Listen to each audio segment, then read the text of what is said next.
What's going to be? How's it hanging? How's it happening? Because you guys know this is Kevin from the Chord Progression Podcast. Hey, everybody. When it comes to the official start of summer, yeah, we're almost there, but it looks like we're in the thick of summer right now as we're in June.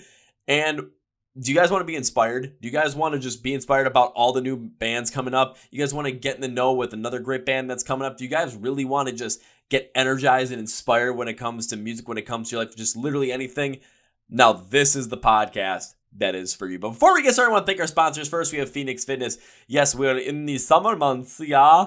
And, that's also festival season. Festival season means 4 straight days of going crazy in those crowds, enjoying your favorite bands. If you're like me, moshing and not stopping. And, in order to be able to do something like that, you want to make sure your fitness level is on point to do something like that. Or if you just want to get fit and achieve the fitness goals that you have, absolutely go and do that. So you're probably, getting exercise, lifting weights, doing cardio work, going for runs, just walks, whatever it might be. You're doing those things. But you might want to also prepare right and recover right so that your body can continue to do those things as time marches on. That's where Phoenix Fitness comes in with different supplements like pre-workouts, both stim and stim-free. I use the stim-free stuff because, well, guys, I got enough energy as it is. I don't need any extra stimulants to get the pump. They also have different BCAA recovery compounds to help your muscles absorb the nutrients post-workout. They also have different creatine supplements to help you build muscle, different protein blends help you build muscle, AM blends, PM blends, whey protein blends, collagen protein blends, plant-based protein blends, multivitamins, literally anything you might need to achieve your fitness goals. Phoenix Fitness has to start listeners to get 15% off using code MSOTD at checkout at fxfit.com. Link description of the podcast.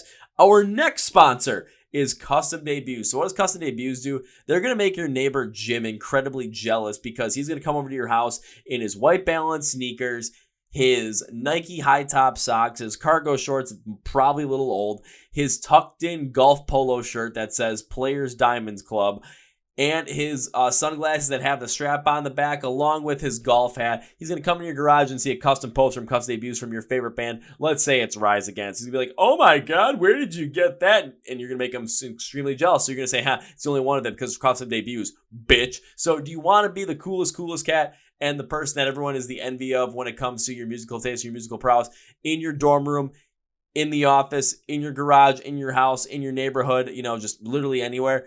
That's where Custom Debuts comes in. So what they do is you give them the name of an artist. Let's say it's Rise Against. You give them either a name of an album like The Suffer and the Witness or a song like Savior. And they'll create a custom poster for you based off the information with the track list, with the artwork, with the music video, with the lyrics, whatever it might be. They'll send you a proof in 48 hours from when you order. And if you don't like it, tell them what changes you want made. They'll make those changes when you're satisfied. They will send you the poster either on normal poster paper, a canvas print, or as an aluminum sign. How cool is that? I mean, now that'll definitely get Jim jealous because all he's got is like a poster of 1970s Ford Pinto that's on fire. I don't know. So go and do that. So our listeners get 10% off. Use the code CPP10 at Custom Debuts website, link description of the podcast. We are also sponsoring the When We Were Hungry Festival. Yes, turning memes into dreams. Pancakes in the Pit, where you'll find me on October 20th to 21st in Viva Las Vegas, Nevada. Yes, When We Were Hungry Fest is happening. You can go check out our podcast with Will and Mal from the festival. And yes, it is happening. So the link to the website description of the podcast for you to go get your tickets, to go check out the lineup that includes podcast bands like Modern Day Escape, Along Came a Spider, Saving Vice, Outlier, and many more. The original A Skylit Drive, Dropout Kings, trying to think of some others that were on there, Scarlett O'Hara, and more. So go and check that out. Go and do that. And join me for Pancakes in the Pit. Now time for a feature presentation. So Jasan from the band Centershift is on the podcast. Jasan Radford, formerly of Onesidezero.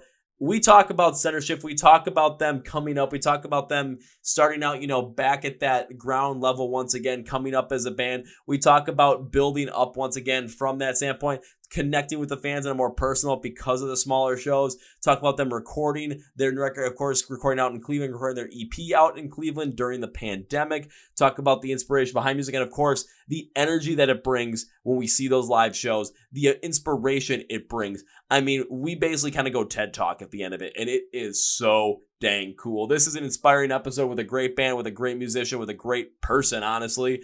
Jasan Radford from Centershift. Are you guys ready? Yeah. Let's go!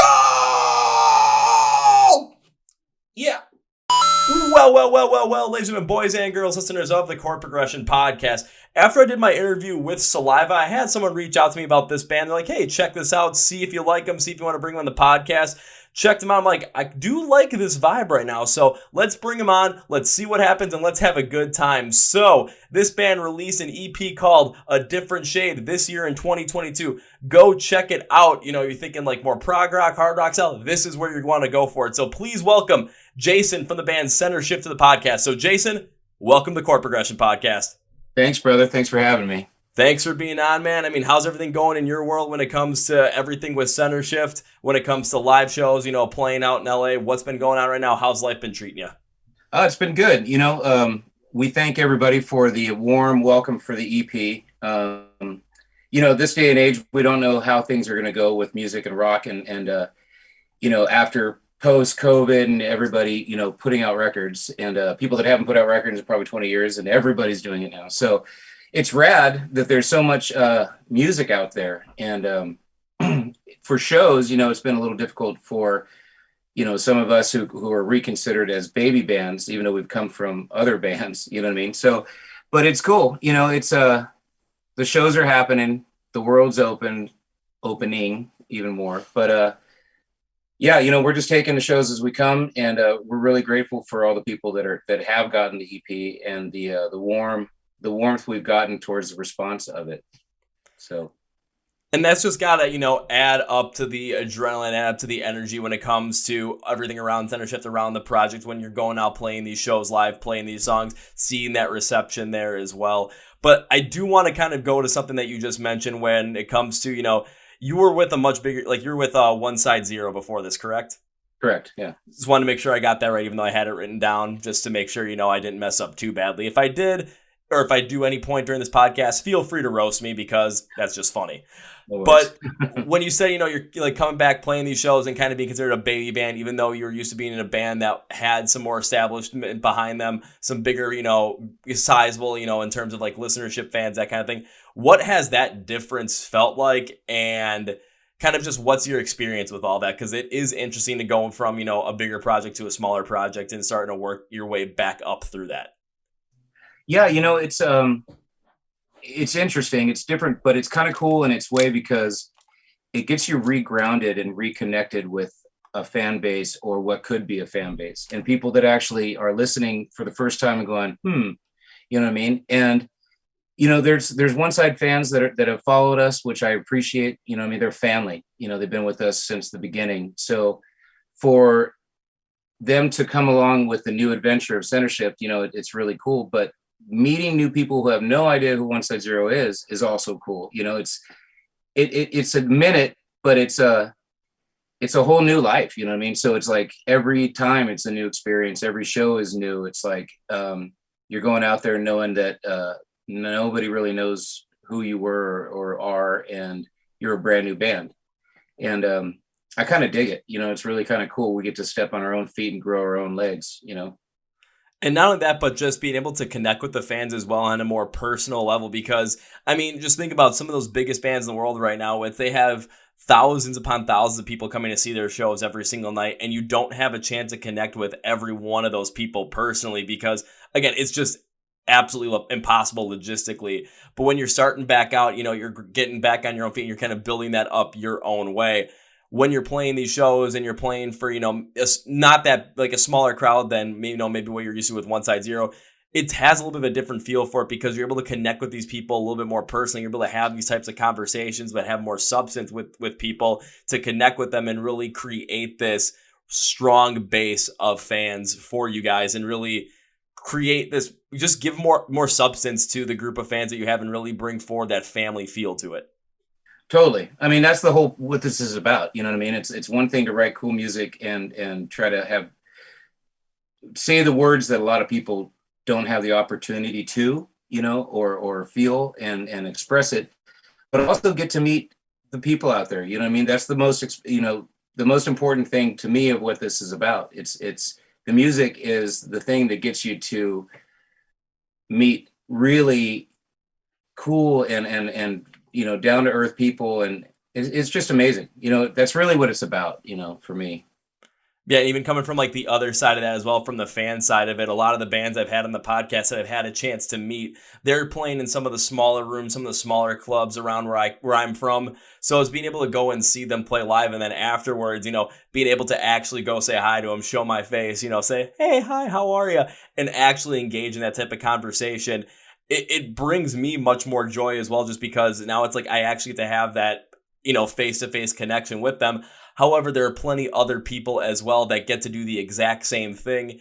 And that just builds up your want to, spend more time listening to this band, spend more time showing this band off to your friends and showing whatever band it is, just because you felt such a strong connection. And that connection was amplified when you got to talk to the artist, when you got to connect with them on a different level, where now there's that feeling of, even stronger connection there. It just, especially in today's day and age of social media, when, it seems like everything that's negative is put out there, but it does have the positivity of being this feeling of word of mouth, and word of mouth is always going to be the strongest form of endorsement. So if you trust someone fully and they put out online that, they saw Centershift live, they got to meet you, and it was just this absolutely incredible experience. Now those people's friends are going to be like, okay, I want to check out this band so that I can understand the connection that my friend had with you guys. On top of that, see where that positivity is coming from. And the next time you guys are playing a live show, maybe I come along with, and then this cycle just keeps going and going and going. Totally 100%. And, it's funny you said that point. We noticed that a lot more after shows of people talking about the show, on social media, gets more people, drawn to us than us posting like, hey, we're playing or this and that, kind of thing. It's to show that, we're touching somebody, and it's working. So again, we're appreciative of that. It's pretty cool. Absolutely. 'Cause even think about it from your own perspective. What would happen if you were on social media and one of your good friends posted about a very positive experience with going to see a band live, a band that's up and coming, and after seeing that, wouldn't you be a little bit more energized, a little bit more, what's the proper word? I'm trying to think of it. A little more just like incentivized to actually go and check them out just because of that positive experience. You want to see where that's coming from. Oh, 100%. Anytime a friend posts something, but even kids or people on the social media sites, I'll check out what they're looking at, because I love music, and so I love to check out and listen to everybody as much as I can. A big part of us is working with younger bands and artists that are coming up.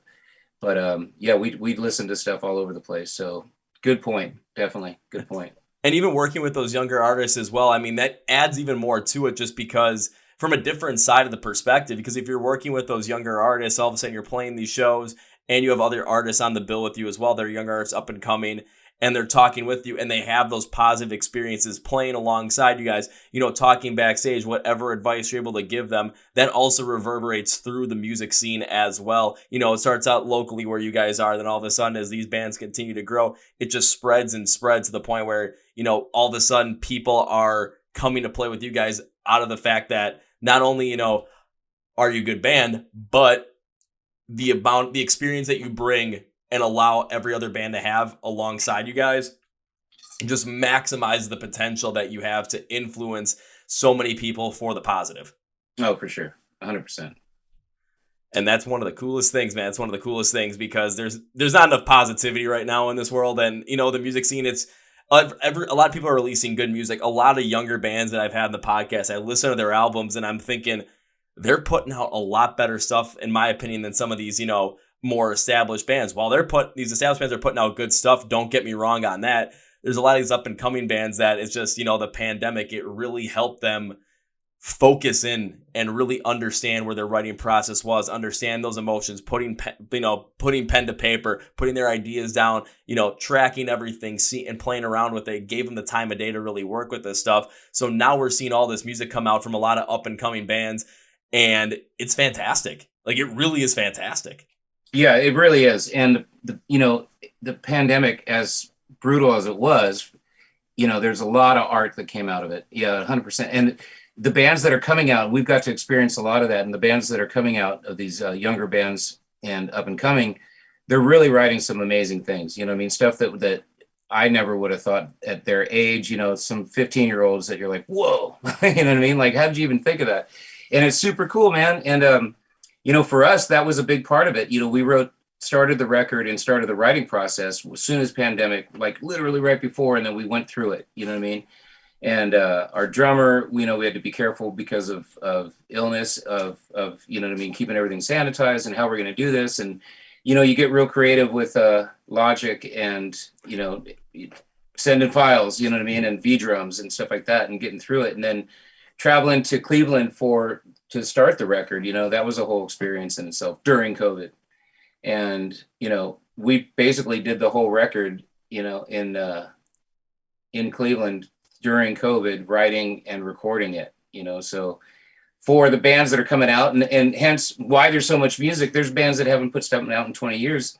They got creative, you know what I mean? So there's a lot of cool stuff and a lot of stuff that's going to be out for a long time, you know what I mean? Of everybody being inspired and really cool art, Oh, absolutely. I interviewed a band about a month ago, and it was their first record in like 16 years. And it was all inspired, especially from the pandemic where everyone's kind of locked inside and the media, just everyone focusing on everything that was happening in the media, especially in 2020 from pandemic, civil unrest, the election, everything around there. And a lot of the inspiration behind creating their album was shutting off the media and spending more time with your friends and your family and really fostering those connections instead of saying, so ingrained with what the media was showing you in a way, just really understanding that those personal connections are much more important than whatever's being said on TV or on radio or on social media. So it was cool to see something like that. So I can easily see where you're coming from and have the example to show that as well. And for you guys, getting creative with that, sending files all over the place and then going and tracking the album or the EP in Cleveland during the pandemic. When did you guys do that, and what was that experience like, especially, with how everything was around the pandemic, where it seemed like for a period of time, like every day something new was happening? Yeah, we were constantly watching to see, are we going to make it? Are we going to be able to get there? What's it going to be like when we get there? How's it going to record a record wearing a mask the whole time? And you kind of go with the flow because it is what it is. That was the situation, but it was really difficult. It felt like the writing process through, sending files back and forth and FaceTime was a lot easier than the travel, obviously, but it got done. But, with that, I think that the frustration and the angst of where a lot of the creativity came out in the record, came out in the songwriting. It comes out with, it's honest, you know what I mean? It's like, yeah, I'm fucking frustrated. I'm tired of wearing this mask. I'm tired of doing this stuff, you know what I mean? But you're writing these songs and a lot of that comes out, in the writing, which is to me a very positive thing, you know what I mean? So everything stays really truthful, So yeah, it was an experience, but we did it, I mean, absolutely. There's so many bands that, when they were recording different things, especially during the pandemic with all the emotions that were coming out there, you're seeing a lot of those emotions come out on their songs, including yours as well, where those frustrations, just that the anxiety around, there's potentially, something new that's going to come in and throw a wrench in our plan, just completely change the direction of what we have to do to get this stuff recorded and this record done. All those emotions and then potentially everything else that was going on, feelings of isolation, feelings of potential depression, everything around there is because those emotions were so ever present and so strong at that point in time.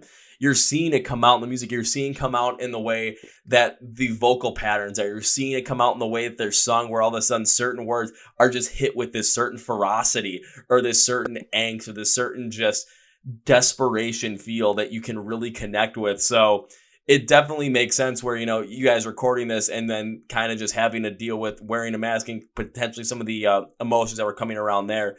Having that come out in your music when you're recording it, it just adds to the whole entire experience, and it adds to the timestamp of that period of time that we all went through for, a year and a half to 2 years, because we can look back at history books, we can look back at YouTube videos, we can look back at a lot of different things that happened there, and we can understand what happened, we can see the pictures, but when it comes to feeling those emotions of what happened during that time, that's where music is really coming to play, because we're hearing it and we're getting that feeling deep within our chest of remembering, what it was like to go through some of these things, especially from the records that came out, 2021 and are still coming out today. Right. No, I agree. It's definitely in there, and I don't know how it couldn't be. You know what I mean? If you're a band that's gone through that and written that way, you know, or were writing during that situation, then yeah, there's no way that it couldn't have been as honest as possible. You know what I mean? There's no way. So 100% there. And we want you to be honest as possible. I mean, that goes for every band. If you're going to be honest as possible on your music, we're going to be able to feel that. We're going to be able to understand that. We're going to be able to connect with it a lot stronger than, you know, trying to put out something that you think we're going to want to hear. No. Put it out there completely honestly, because that's when we're going to connect with it the most emotionally. Right.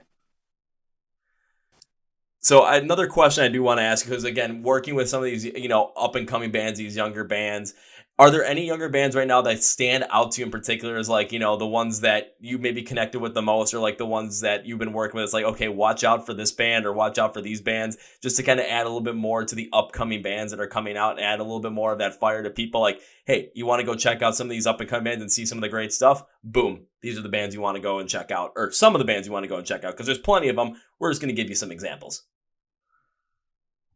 Yeah, out of Cleveland, there's a band, Grumpy Plum, that Tallulah, the lead singer, they're a rad indie band, and she sang on And So and a couple other songs on the record.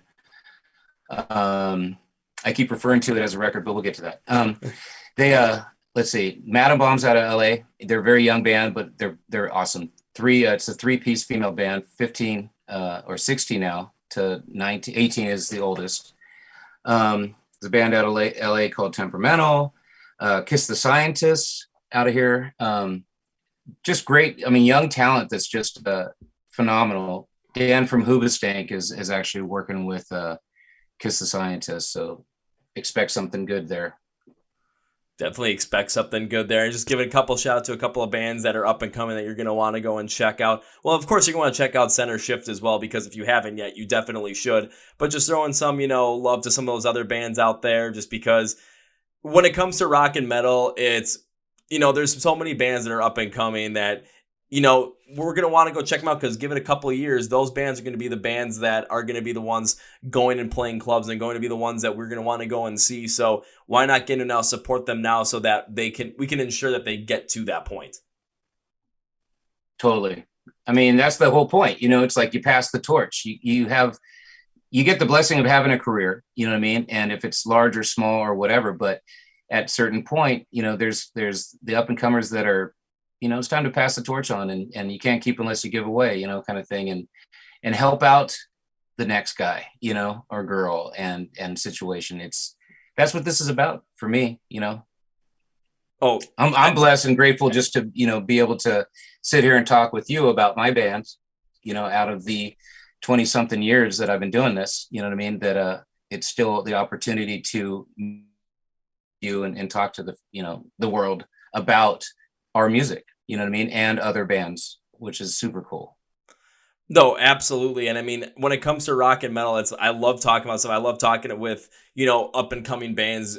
I mean, of course, I like talking with some of those bigger bands as well, if I can, just because some of those bigger bands are the bands that I really love and still love to listen to, just because, well, I mean, when I started really getting into this stuff, like 2008, 2009-ish, it was like those bands. So I'm just like, if I can get them on the podcast, my mind is just going to blow. But right. Of course, there's so many other younger bands out there that do deserve that recognition, do deserve that support, and they can do to help those bands grow. Because, you know, given some more years, and all of a sudden we're gonna need those bands to, you know, come up and, you know, take the spot from some of these other bands. Don't get me wrong, you know, bands like Metallica, Slipknot, Disturbed is one of my favorites, Korn, like they're headlining a lot of these major festivals, which is understandable. They still draw a massive crowd.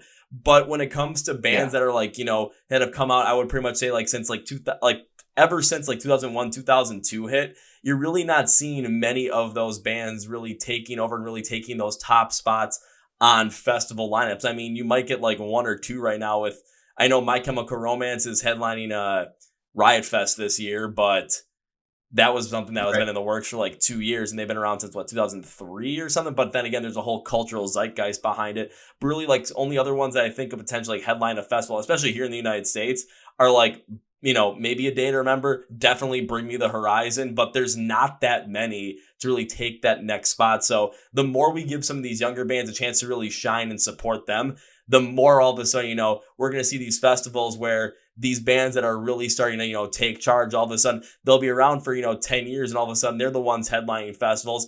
And we're still seeing, those bands that we still know and love, they're still going to get some of those major spots, but we're seeing that fresh new feel, that the next generation really coming in. And it's not like those old bands are going away, or like, we're not like taking anything away from them. We're just passing the torch of, what's the most important thing right now to the newer generation, to the next generation, because that's how it's always been. So let's keep that train rolling.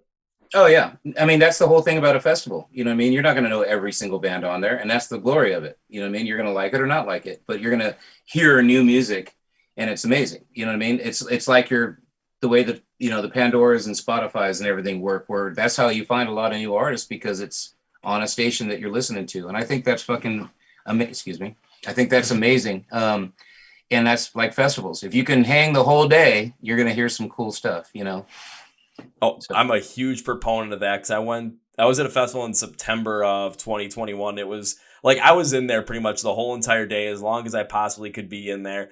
And walking around, all of a sudden, there were bands I definitely wanted to see. Like I looked live, I'm like, okay, I'm definitely seeing this band because I really like this band. This is my first time being able to see this one band live that I really wanted to go see. But walking around, all of a sudden, if I heard something that I'm like, oh, I'm intrigued by that, and that band set might be 20, 25 minutes long, let's go and check that out. Why not? You never know what might happen. The worst thing that can happen is all of a sudden you hear something you think you like, you go over there and it's just not for you.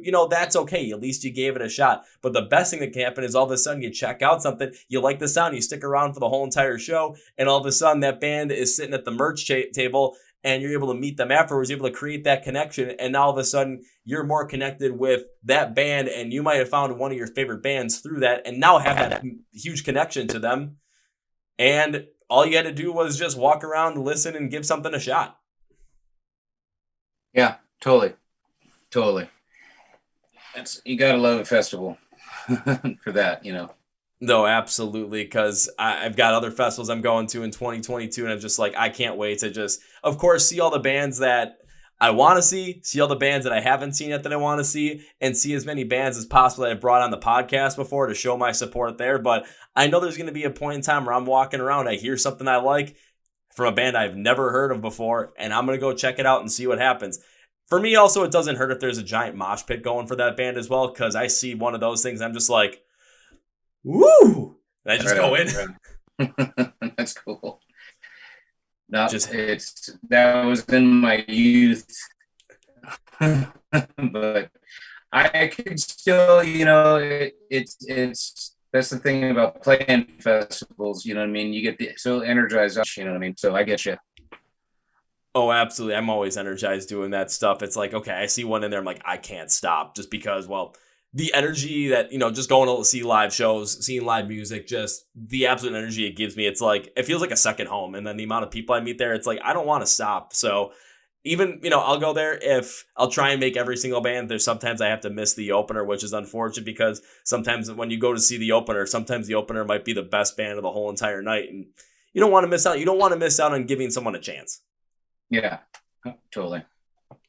So jumping a little bit more into Centershift. So of course, like you guys said, like, you were working on the EP during the pandemic, and you guys started writing and recording this stuff right before this whole entire thing hit. So what was the inspiration to get back into this and start Centershift?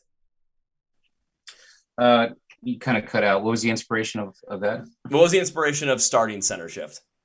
Oh, well, we had, Ted, the bass player, and I had been working together on and off, and Mike, the drummer, had joined up to do the last incarnation of Onesidezero. And we had Ted in there, and then, just things kind of evolved, and Onesidezero kind of like hung up its hat for the final go, and it kind of emerged into Centershift. Now, we didn't have that as a band name. We didn't know what we were going to call ourselves. We were just kind of writing the music now. Like I said, everything was during pandemic. So if we could make it into a rehearsal room, it was like, let's just try to work out all these ideas and get that going. So it kind of evolved itself into Centershift. And I think that like a lot of the bands that I've been in as a frontman and a writer, Blueprint to Onesidezero to Centershift, they've all kind of like evolved on their own, you know, and become their own thing. So Ted and I have always gelled, you know, he's a great dude and he's a great bass player. So the writing came kind of easy with us. Mike has been an old friend for a long time. Unfortunately, he just bowed out, but now we have a new drummer. So all that stuff will be talked about eventually. But, you know, it just kind of made sense. Everything was there. All the pieces were there. The camaraderie, the writing ability, the way that we wrote together, you know, it just made sense. It was all there. So we went with it. You know, we got these songs formulated and ready. And then we reached out to the producer that did our first Onesidezero record, Jim Wirt, who also did Hoobastank and Incubus and others. And he's based out of Cleveland now. So he's not in Santa Monica, California anymore, which is kind of a bummer. He used to be at the beach, but he's out in Cleveland. So we packed up and headed out there, and it was kind of amazing. So we've been out there twice, and we're about to go again. We leave actually Friday, and so it goes to the record. So we released an EP. It's a 3-part record that we're doing, and I think it's going to be kind of creative and cool. It's given the fans or people that actually are digging the band a lot of music, and the way we want to do it. It's not about, you know, the sales and, you know, who's getting rich, you know, it's not about that. It's about more of the music and getting it out to people that actually enjoy it or want it, you know? So we're heading back out. A lot of that because we have a new drummer, and Ryan from Shovel, the band Shovel, joined the band as well. So we have a lot of songs that we got inspired and wrote with him. So we're heading back out there. We're going to record more songs. We're putting out this EP and then more to follow. So that'll be announced as we move along here. But going back to work with Jim and doing Centershift as a brand new band, and as it evolved from Onesidezero, it just made perfect sense because my career started basically with Jim Wirt doing the demos for Onesidezero that got us the deal with Maverick. That, you know, being loyal, it was like, it makes, why not go back and do the record that, you know, start our first record with the guy that started our first record, you know, kind of thing. So I just love him to death. You know, we work really well, and he's a great, brilliant producer, and his ideas are phenomenal. So if it means us, which like this time, if it means us jumping in the Sprinter van, not playing any shows on the way there, but we're going to drive straight to Cleveland, the 4 of us, then that's what it takes. You know, this is going to be cool. None of us wanted to fly this time, and that's what we're doing. So we're crazy. I would say, you know, that is kind of crazy. However, I am from the Midwest, where all of a sudden it's like, you know, flying somewhere. What is this madness? It's only a 12-hour drive. We can deal with this. No big deal. Of course,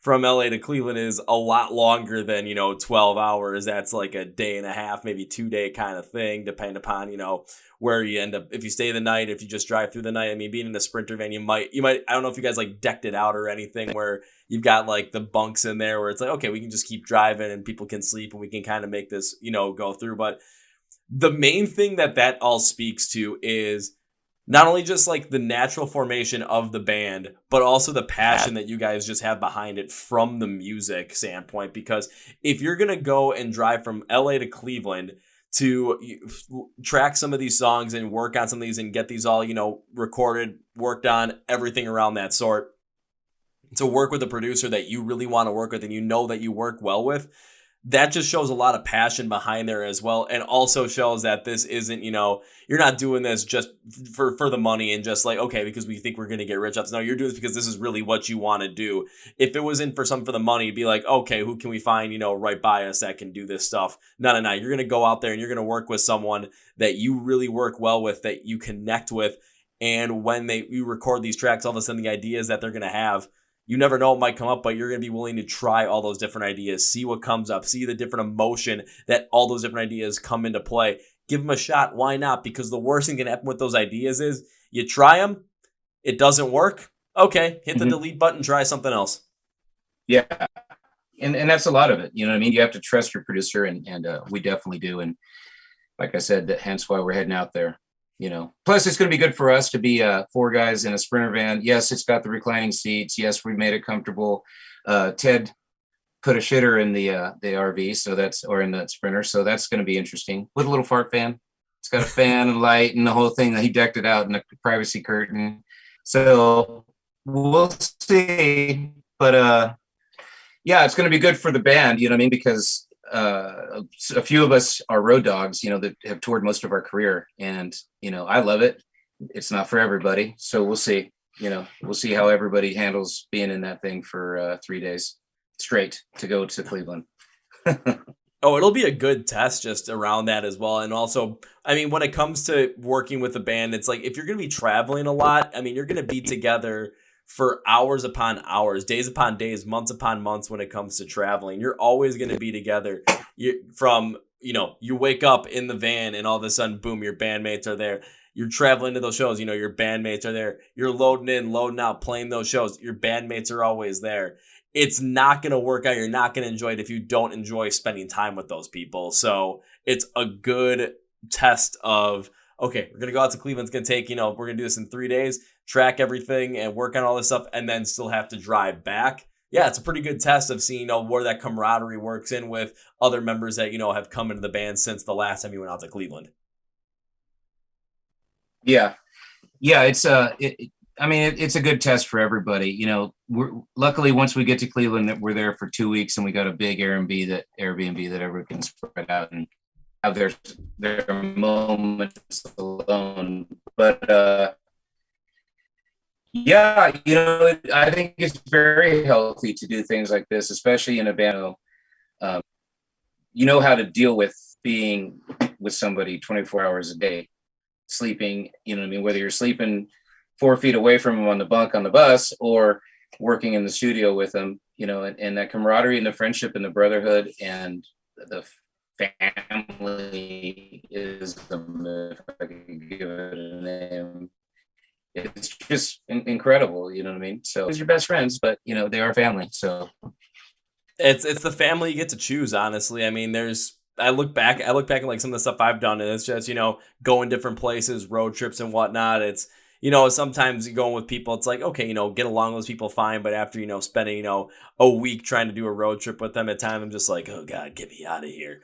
But other times I do road trips with people. It's like, oh, we're gone for a week, and all of a sudden come back. I'm like, wait, it was a week already? Wait, what? What the heck? Like, this makes no sense. Yeah, totally.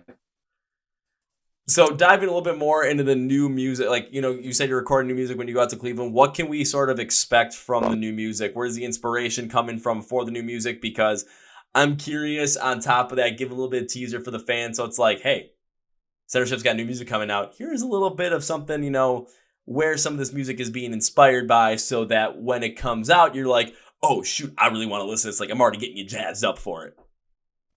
Well, having Ryan join the band, I think we all got inspired, and his way of writing it's different, which makes it just so awesome. You know what I mean? Because we all gel. And so I think that we kind of got influenced by his inspiration and being excited about joining the project. I call it a project, joining the band. So, we got some heavier stuff. We got some more. I think we really came into our own, and it's developing what Centershift means and is. And it fits with what we're doing and what's already been done in the record. So that's what's really cool. And it wasn't like we tried to go out and do that. And that's where the magic came in, where you take these guys from different projects that, we're all from different projects, and put them in something, or they all come together naturally. And something this creative that fits, of stuff that's been recorded or ideas that are coming in and all this stuff. And so that's where the newer songs fit very well in what this thing we're putting out. And I think you'll be surprised. I think that there are going to be some really good songs for everybody. You know what I mean? We got it's a wide spectrum of what Centershift is, but it's got the, who we are truly, our heaviness, our punk rockness in there. I think a little bit for everybody. Emo, before it was called emo, Onesidezero, I think, was always lumped into the new metal sound, which is fine, but I thought we were more of the emo band before it was even called emo, so, but it is what it is. We're lucky we got called something and not crap. That is true. I mean, there's a lot of bands out there called crap, but if you're getting lumped into something, I mean, even take a look at what's going on now. All of a sudden in 2021, it was like new metal was getting this whole entire like revival behind it. Limp Bizkit came back, like just, and people are going out to see them in droves if it's possible. Just let that sink in. Yeah, totally. Totally. Yeah, which is absolutely insane. I got a chance to see them at like it was like one of the first shows they played when they came back, like after the pandemic, at Rockfest in 2021, and it was kind of like a surreal experience, but also just seeing the amount of people that are still connecting with all these different styles of rock music, metal music, and seeing a lot of different up and coming bands and new bands incorporate a lot of these styles in there because that's where their influence came in. It's an awesome thing to see. And now with you guys, recording this new stuff, bringing in more people in the band and seeing the different writing process, seeing the different influences, the style of Centershift, the core sound is still going to be at the center of everything. Mm-hmm. You know what the core sound is when it comes to producing this track. Everyone knows what the core sound is. Everyone knows kind of where the vibe is going. Everyone knows where the emotion is going. But when you bring in other people and you have other influences in there, and different writing styles in there, it allows for different, opportunities to come up, different things to try, different ways to intertwine, your influences and Ryan's influences and everybody else's influences, intertwining those. So all of a sudden, you never know what might come out. You might create a song that's a little bit different than the norm because of those different influences, but it might end up being one of the best songs you ever write just because it works so well, because you guys are so entrenched with those ideas, so entrenched with the way those styles work, where all of a sudden there's just this connection point and you understand that, and boom, you hit the ground running with it. Totally. And it's the ability to, with somebody else's writing or the collective writing, that, you push your own boundaries and push yourself to do something different and not rely on what, you're so used to. But that's what I love, is pushing and trying new things and being uncomfortable with like, what's he writing? You know what I mean? And then getting into it and going, holy shit, that's amazing. This guy brought something fucking amazing to the table. So yeah, it's pretty incredible.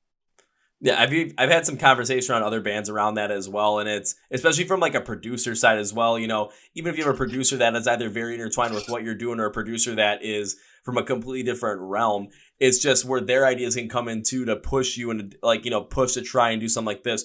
Or when it comes to the vocal side of things, listening to those vocals you're putting down the track, it's like push you in a certain direction because they want to make sure that the emotion that you're trying to put out in that song matches where your voice is going to, so that when someone like myself listens to it, I believe everything you're saying because I can feel everything you're saying.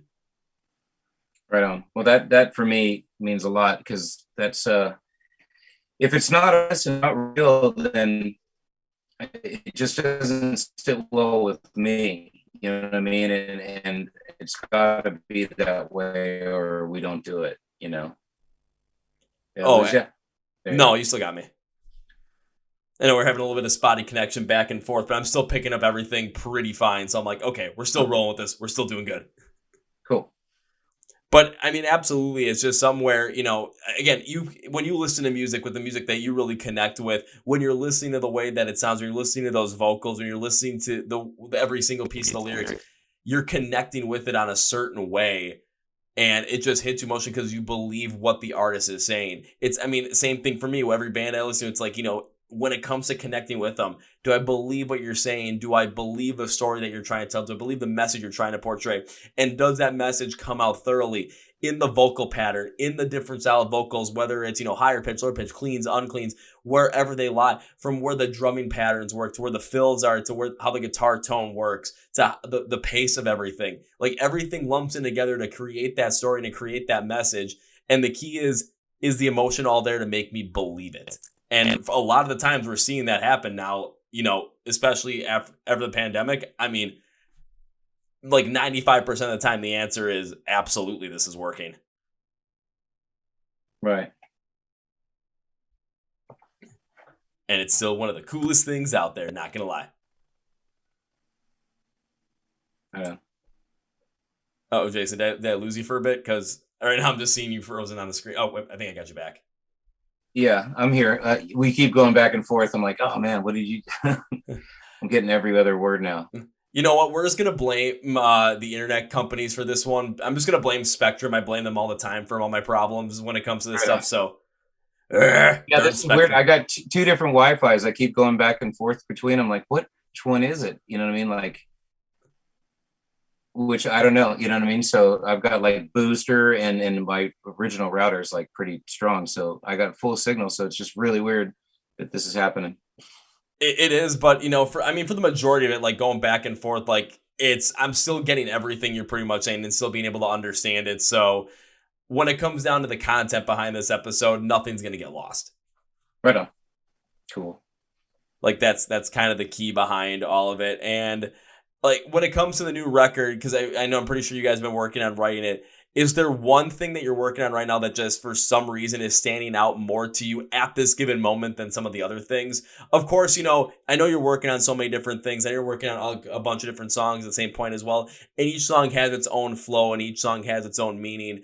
But I just want to know if there's one thing that you're working on right now. Again, don't need a name, don't need a title, don't need anything like that. But is there one thing you're working on that just kind of has you a little bit more energized than the others? And why is that? Yes. There's one song in particular that I think is, it struck me. The words came kind of naturally. I was just singing a scratch track over rehearsal and just to get the melody that was in my head. And these words came to me, and I think they're very fitting for what's happening in life right now. And I wasn't intentional.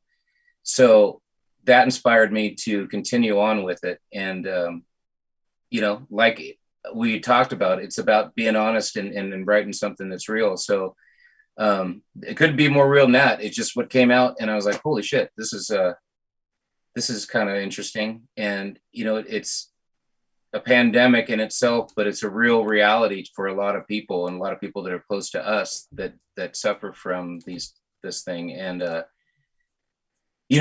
hope that it's it's going to be what it is, but yeah, so that song I'm really looking forward to. It's the musicianship is very phenomenal in it. I'm just blown away by the band and us writing this thing. So I'm really excited about getting it done. So yes, I love all the new songs, but this one in particular. So I'm glad you asked that question because I was actually just working on it before we started. Oh, that is awesome. And I mean, of course, like when it comes to writing music, when it comes to like artists and the albums that they've created, it's like, yeah, there's always be a special place for each and everything. But it's like when it comes to, ranking, like, okay, if you had to rank all like the songs, because there's other bands that are releasing records having the podcast. And it's like, I know you like all of them, but is there one that just stands out to you right now that you're more energized about or is there a track that you're most looking forward to playing live just because? Of course, if you had to rank them, something's going to have to be at the bottom, even if the difference between the bottom and the top is like this much. It's of course we're humans. We have preferences. That's just the way it is. And of course, I really wanted to ask that just because, again, it just adds a little bit more, incentive to and a little more energy and a little bit more intrigue behind the record. On top of that, given the context behind that. What could be more natural than that? What could just come, from the emotion, from the heart, than just all of a sudden it just comes out, you just lay it out there and boom, it's there. Like it just adds so much more to the experience and we're going to be able to understand and absolutely feel that emotion when it comes out because when you first recorded it and when you first, kind of got that first initial recording down, you heard the emotion behind it. You're connected with it. So when you go and track this thing in the studio, you can always go back to that and understand and re-emulate and re-feel all those feelings so that when it does come out in the record and it comes out in the recorded version, us as the audience, we hear that, we feel that, we understand that right from the get-go.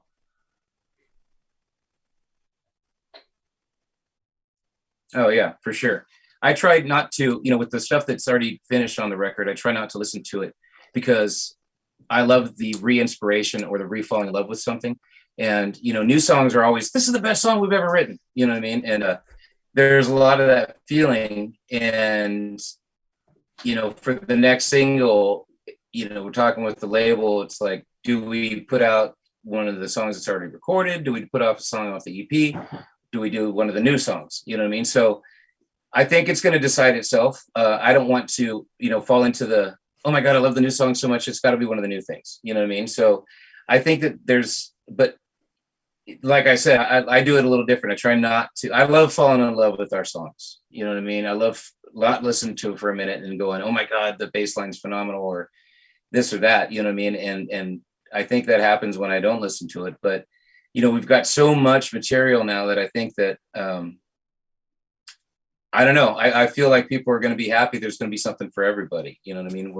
We all have the background of being harder bands, and I love them. Melodic and melody, and I love post-hardcore stuff. And I really like the direction that we're going. I think people are going to see the growth of the band within this first record in total, from start to finish. You're going to hear the first EP and the singles we put out and what the final product would be. And I think that that's kind of a cool journey to go on, and to be a part of a band's growth and journey together, I think is kind of cool. So we'll see. Oh, absolutely. We'll see. And kind of just even going a little bit further in the single stuff as well. I'm always a big proponent of just do what, naturally feels right for you guys when it comes to what song you put out as a single. After you feel all those emotions and go through those emotions when you're recording this stuff, you might just connect with something on another level. It's like, okay, this is the one that we feel is the strongest, that we're going to be able to connect with most people with. This is the one we want to put out as a single. And it all depends upon kind of what you guys want to do as a band, because I think it was a story from the recent Motionless in White album on their, Cycle, when they were putting out their first single. The label wanted them to put out the second thing they put out called Masterpiece as their first single because of how powerful of a song it was. But the band wanted to put out the song Cyberhex their first single because it had a faster pace to it. It had more of that metalcore feel. It was more of that classic Motionless in White style that, a lot of the older fans would really like. So what they did was they went with the Cyberhex first because they wanted to really connect with the older fans once again. And then they came out with Masterpiece, the second one, and it was just like that progression there absolutely worked for them, because everyone from that loves that band, boom, you get something that you absolutely love in your hat and you're just amazed by it. Then the next thing comes out and the old fans really connected with it too, but the anticipation the experience would have been different had they been flipped. Because it's like, oh wait, are they going in a different direction? What's going on here? No. You flip it around. You go with the original. Go with what you want first. You guys know where the music is coming from. You guys understand the feeling behind it. You know what's going to come across as strongest and what you want to connect with the fans with first. So, in my opinion, whatever you guys want to do, whatever you connect with most, go with that. Yeah, I mean, I agree. And I think that it's like we talked about, it's the honesty that especially when you're playing it on stage, and then it sells, then it's like, okay, this is the reason why they did it. This is, we actually had that situation in Onesidezero for one of the records came out in right 9/11. So the first single was supposed to be the track, or the label wanted it to be Instead Laugh. And the opening line is, it's suicide. And means nothing about suicide or the act of or anything like that. But it became a very powerful song for kids, of an anti-suicide song. So by all means, hell yeah. But we went with the track, we were like, I really wanted to do New World Order. I wanted to come out as a stronger, heavier band, and that was going to do it. And, all the bands that were coming out were stronger, heavier bands of the start of new metal, is the early 2000s. It was 2000. And then our singles planned, the record's done. We're going to go with New World Order because, in hindsight, 9/11 happened and they pulled all the songs that would have anything like that, like Let the Bodies Hit the Floor. Our song we weren't going to go with, for Instead Laugh. So New World Order was the pick no matter what. So sometimes it's like that, but if 9/11 wasn't there, or Instead Laugh came out different because it was the fan favorite song, for Onesidezero, could things have been different? Sure. But yeah, I think that if you pick the single, then you got to go out and sell it. You got to work your butt off to prove to the people that are like, no, And if you're steadfast on it, you go out and show that like, this is honestly why we wanted this song, you know what I mean? And we went out and did that. And it's such a hard thing when you're first starting out and doing that, because you got to trust the label. They've been doing it a lot longer than you, but then you have, like you just said, your gut feeling of what's right. And, you know, it's such a fine line to walk, you know? So it's like in every single that you put out, even to this day, you're like, it feels like you're rolling the dice. You're like, oh, let's see, you know? And then all of a sudden there'll be a slow climb, or one hits better, and then the other one's a slow climb, but becomes way more successful than the other one. And I think that, you know, the whole point is because of the live shows and because of the energy and the interaction with fans and people, and just see what the feeling you got inside, you know, the recording, and seeing it live and going, oh shit, that's really real. You know, that's what this is, you know? Oh, absolutely. I mean, even from, you know, the fan standpoint, I mean, you can attest this as well, because knowing, you know, your long career in music, I mean, the amount of shows you probably have gone to as a fan as well, you've experienced the exact same thing. But when you see a band on stage and they're giving their all, and the emotion that they're feeling behind the music that they put into it, you can see that happening on stage. You can get the energy from that song that you felt the first time, and you get it once again when you're in the crowd seeing that band perform live. If it's a heavier song, if you're in the pit like me, you're just feeling that energy once again. There's just this whole nother, you know, level of that connection that you get from that. And you're going to want to put out, and when it comes to the single side as well, I mean, you've been doing this for, you know, 20 plus years now. So when it comes to trusting your gut feeling, you have more of that experience now. But even as a younger band, you know, you got to trust your gut at some points as well. You got to understand, you know, you're the ones that wrote these songs. You're the ones that understand the emotion, and given the context of, you know, what's going on at that time. Because if it is a situation like, you know, when 9/11 happened, of course, you're going to have to pivot if, you know, whatever you're going to release could be taken in a different context than what you originally, you know, thought of. And all of a sudden it could take the band and take the whole entire project in a completely different direction.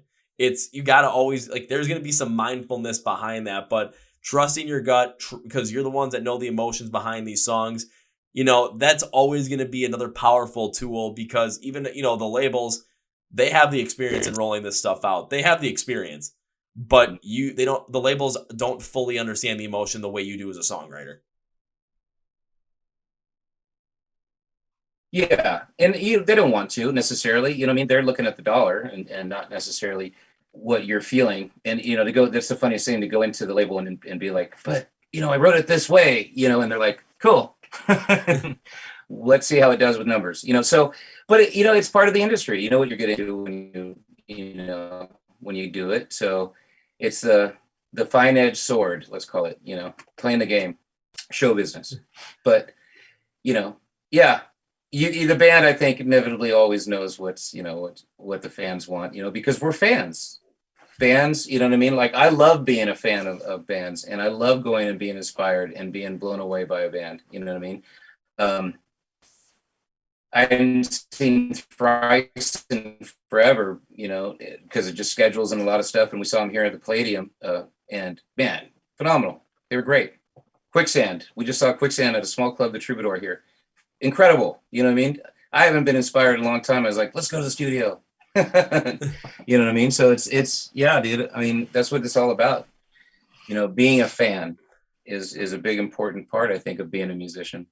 No, and from anything in life as well. I mean, whatever you do, it's like just being a fan, being inspired is such a powerful thing. Where, I mean, for me, every time I go and see Rise Against play live, there is just this energy that just floods me no matter what. And leaving that show, I am always just, you know, inspired to keep doing what I want to do with life and keep going after my dreams and my ambitions. Because if I want to feel that feeling all the time, I got to be going after and doing what I love. Because going to shows, that's one thing I love to do, especially going to see a Rise Against show. That's like, if I get a chance to do that, it's like I will drop everything and go. I can't help myself. Because of that positive feeling I get from it, no matter what I'm going through in life, no matter how I'm feeling, no matter if I struggle to even get out of bed that morning because for some reason my legs are super tired and I feel like I'm getting sick. No, I'm still making it somehow because of the positive emotions that come from that. Yeah. Or I recently saw a show with it was a Dayseeker it was their 2019 album. They played it entirely. And they had this Australian band called Thornhill on, along with these two bands from the UK called Holy Absence and Caskets. And watching all 4 of those bands play, it's the inspiration that I got from that show, because all 4 of those bands, you see them up on stage, the belief of what they were playing, the belief of what they, wrote on these tracks, the way they performed them, everything around there, you could just feel that emotion, and the crowd fed off of that to the point where, I mean, when Caskets went on stage to open the show, I'm pretty sure that everyone that had a ticket for that show was already in the venue. Like, everyone was going to experience this stuff. And that is something where, gets you inspired just to continue to go after what you want to do. As a musician, continues to inspire you to, write music, write with the emotion that you want to write. And maybe you get inspired because you notice a way that they're portraying that emotion. It's like, is that the way that's going to work for me? It might not, but it might lead you to that point. As a fan, or, if you're in any other realm, it's just the positivity and the, inspiration you get from that show, carry on in your everyday life and just keep it rolling to the point where you understand that feeling and you're consistently finding that feeling and consistently finding that, that happiness, that inspiration, that energy, and many other things that you're doing in life. Totally. I agree. And, yeah, I mean, I couldn't have said it better myself, dude. That was, that was definitely correct. I agree with it. I feel like I could have made that into a TED Talk if I really wanted to. I lost you. I was going to say, I feel like I could make that into a TED Talk if I really wanted to. Oh, right. Totally. Absolutely. Well, Jason, as we bring this podcast to its conclusion, one thing I like to do is always give my guest, which is you in this case, a chance to say whatever you want to say, plug whatever you want to plug, promote whatever you want to promote at the end of the episode. So, Jason, the floor is yours. Thank you, man. I just want to say thank you to you. I really appreciate the time and giving us your ears. To everybody that is a fan or soon to be, or hopefully, we really appreciate everybody, and thank you. And for all the people that have followed along with Onesidezero into the new adventure, I can't say I love you enough. And look out for a band out of Gulfport called Envision. Real good. The Gulf Coast area. Incredible band out of AZ called Don't Panic. There's a lot of great stuff coming up. So, yeah, I thank you, man, and I appreciate everything, and keep on your ear out for the next releases here. Oh, you better believe I will. I'm going to make sure everyone else does. So I'm going to close out this podcast with 3 things. 1, we just had a nice, incredible conversation, inspiring conversation with Jace from Centershift. So what you're going to want to do is you're going to want to get in the know with Centershift, because the EP, A Different Shade, is out now. There's going to be more music coming out. They're recording it. Right now, they're going to be releasing it sometime in the future. So you're going to want to be in the know with that. You're going to want to, follow them on social media so you connect You're going to want to, watch those music videos so you can connect with the emotion of those songs. Stream the music, buy the music, download the music, buy some merch, find them when they're playing live near you. So you're going to want to find out all that stuff, right? So go and follow them on all that stuff. Subscribe, share, listen, stream it, all that kind of stuff. But instead of having to go and actually find it yourself, let me do the legwork for you. Look at the description of the podcast. It's going to say find Centershift online. There's going to be links for everything, labels for you can find them in all those places. So all you have to do is click the link. It'll take you right to everything there so you can follow along with them. Like, share, subscribe, listen to music, watch their music videos, buy their merch, go get some tickets for some live shows when they're near you, and just get into the band and just really be inspired by it. I'm making it as easy as possible for you guys. So what's holding you back? That's really the question. What's holding you back? That rules. You rule, dude. Oh, thank you. Now time for number 2. Well, Jason, whenever I have guests on this podcast that I absolutely enjoy having on this podcast, I tend to always make a certain promise to them. And it's always a way for me to say thank you for being on the podcast. Thank you for taking your time on this, and a way for me to continue to support the band in the future. And this streak has been going on for about over 300 podcasts. And with you, my good man, the streak is just continuing to roll on. So my promise to you is this, not an if. If implies this might not happen. Hell no. This is when. When implies it's going to happen, date and time yet to be determined. When I get to see Centershift perform live for the first time, my promise to you is this, man. First round's on me. Right on, bro. Right on. Say, I'll find you at a show. I'll be like, hey, Jason, how's it going? All of a sudden, it's like, oh, shit. It's like, you want a beer or a drink? Or, if you don't drink, get you whatever you want, man. First round's on me. Doesn't matter what it is. Yeah, I don't drink, but that would be awesome, dude. Red Bull or the Heineken Zeros are all good. We'll do that, because I'm not like I'm a big beer drinker myself. It's just kind of grew up with it being from Milwaukee, but Heineken Zero, they got both. It's like you get the zero, I get the irregular, and we're good to go. Yep, totally. Works for me. Perfect. Well, Jason, as we bring this podcast conclusion, time for number 3, and that's, should I say goodbye? No, we're not saying goodbye. Goodbye is way, way, way, way too final. And the reason I don't want to say goodbye is because, one, this was incredible. This was an amazing conversation, an inspiring conversation, to the point where it's like, I just want to, potentially schedule like 6 or 7 more of these this week and just keep rolling with them. So the inspiration is definitely there. Plus, I do not want this to be the only time I ever have you on the podcast. I would love to have you on again in the future. And I do have to make good on my promise. So can this be goodbye? No. Goodbye is too final. So this is more just like, I'll see you later. I'll see you later, dude. Definitely. Ooh, Wellity. That was Jason from the band Centershift. Again, you want to find everything about Centershift. You want to get in the know with them. You want to follow them on social media, stream their music, buy their music, download their music, buy their merch, find out where they're playing live shows, and just watch those music videos. Literally anything to get into Centershift. Here's what you're going to do. Go to the description of the podcast. It'll say find Centershift online. Links will be there for everything. Labels will be there for everything.